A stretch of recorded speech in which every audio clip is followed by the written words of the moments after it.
There's no feeling more intense than starting over.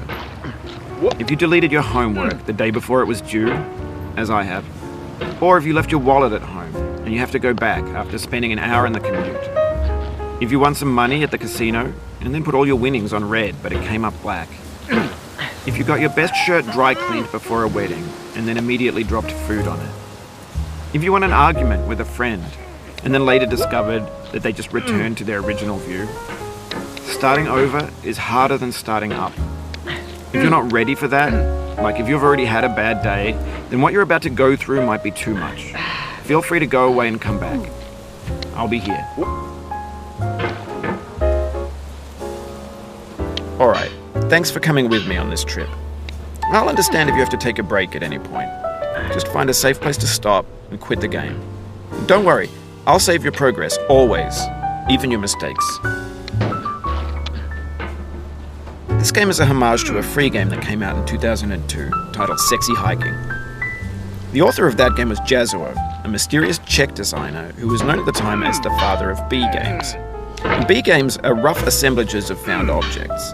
Designers slap them together very quickly and freely, and they're often too rough and unfriendly to gain much of a following. They're built more for the joy of building them than as polished products.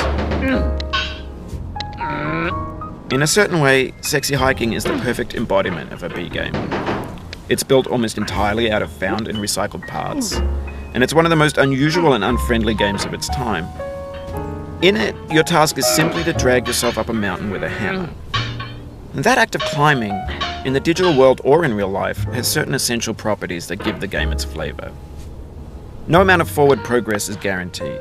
Some cliffs are too sheer or too slippery. And the player is constantly, unremittingly in danger of falling and losing everything. Anyway, when you start Sexy Hiking, you're standing next to this dead tree that blocks the way to the entire rest of the game.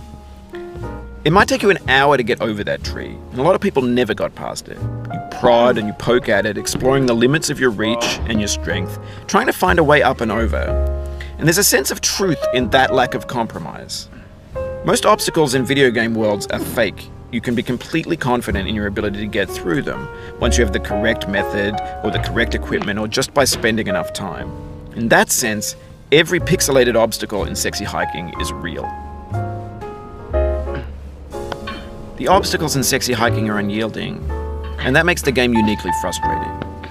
But I'm not sure Jazuo intended to make a frustrating game. The frustration is just essential to the act of climbing, and it's authentic to the process of building a game about climbing. A funny thing happened to me as I was building this mountain. I'd have an idea for a new obstacle, and I'd build it, test it, and it would usually turn out to be unreasonably hard.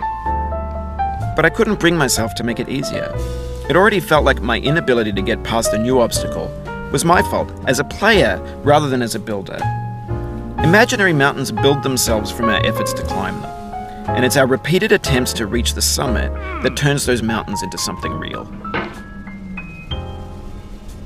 When you're building a video game world, you're building with ideas, and that can be like working with quickset cement. You mold your ideas into a certain shape that can be played with, and in the process of playing with them, they begin to harden and set until they're immutable, like rock. And at that point, you can't change the world. Not without breaking it into pieces and starting fresh with new ideas.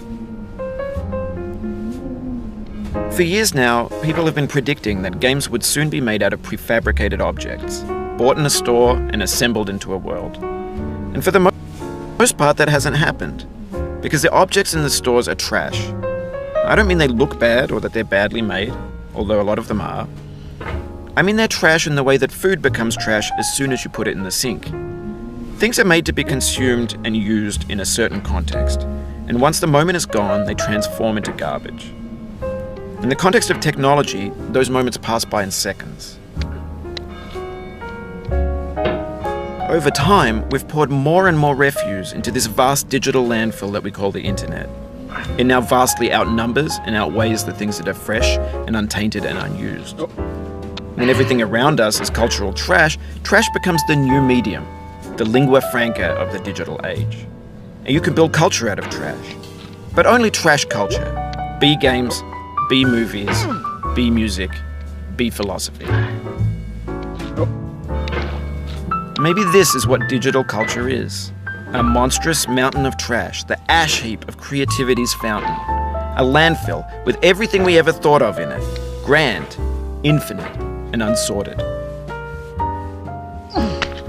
There's 3D models of breakfast, Gen X's fanfic novels, scan magazines, green screen Shia LaBeouf, banned snuff scenes on LiveLeak. Facebook's got lifelike bots with unbranded adverts and candid shots of Kanye and Taylor Swift mashups, car crash epic failed GIFs, Russian dashcam vids, discussions of McRibs, discarded, forgotten, unrecycled, muddled, rotten, untitled. Everything's fresh for about 6 seconds, until some newer thing beckons, and we hit refresh. And there's years of persevering, disappearing into the pile, out of style, out of sight. In this context, it's tempting to make friendly content that's gentle, that lets you churn through it but not earn it. Why make something demanding if it just gets piled up in the landfill, filed in with the bland things? When games were new, they wanted a lot from you. Daunting you, taunting you, resetting and delaying you. Players played stoically. Now everyone's turned off by that. They want to burn through it quickly, a quick fix for the fickle, some tricks for the clicks of the feckless. But that's not you, you're an acrobat. You could swallow a baseball bat. Now I know, most likely you're watching this on YouTube or Twitch, while some dude with 10 million views does it for you. Like a baby bird being fed chewed up food. That's culture too. But on the off chance that you're playing this, what I'm saying is, trash is disposable, but maybe it doesn't have to be approachable. What's the feeling like? Are you stressed? I guess you don't hate it if you got this far. Feeling frustrated? It's underrated. An orange is sweet, juicy fruit locked inside a bitter peel. That's not how I feel about a challenge. I only want the bitterness. It's coffee. It's grapefruit. It's licorice. It feels like we're closer now. Composer and climber, designer and user. You could have refused, but you didn't. There was something in you that was hidden, that chose to continue. It means a lot to me that you've come this far, endured this much. Every wisecrack, every insensitivity, every setback you've forgiven me is a kingly gift that you've given me. We have the same taste, you and I. It's not ambition, it's ambition's opposite. An obdurate mission to taste defeat. You'll feel bad if you win, so I put this snake in for you. Have you thought about who you are in this? Are you the man in the pot, Diogenes? Are you his hand? Are you the top of his hammer? I think not. Where your hand moves, the hammer may not follow, nor the man, nor the man's hand. In this you're his will, his intent, the embodied resolve in his uphill ascent. Now, you've conquered the ice cliff, the platforms, the church, and the rectory, the living room and the factory, the playground, the construction site, the granite rocks, and the lakeside. You've learned to hike. There's no way left to go but up, and in a moment, I'll shut up. I'm going down the road feeling bad. Lord, I'm going down the road feeling bad. I dedicate this game to you, the one who came this far. Down this road feeling I give it to you with all my love. And I ain't gonna be treated this away. I'm going where the chill wind never blows. Lord, I'm going where that chill wind never blows. I'm going where that chill wind never blows. And I ain't gonna be treated this away.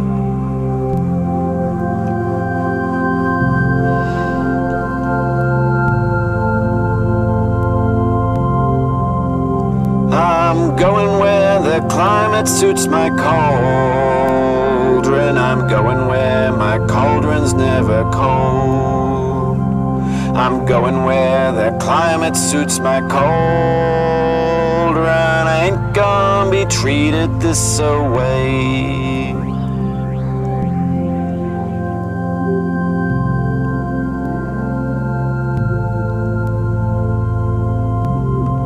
I'm going down this road feeling bad. Lord, I'm going down this road feeling bad.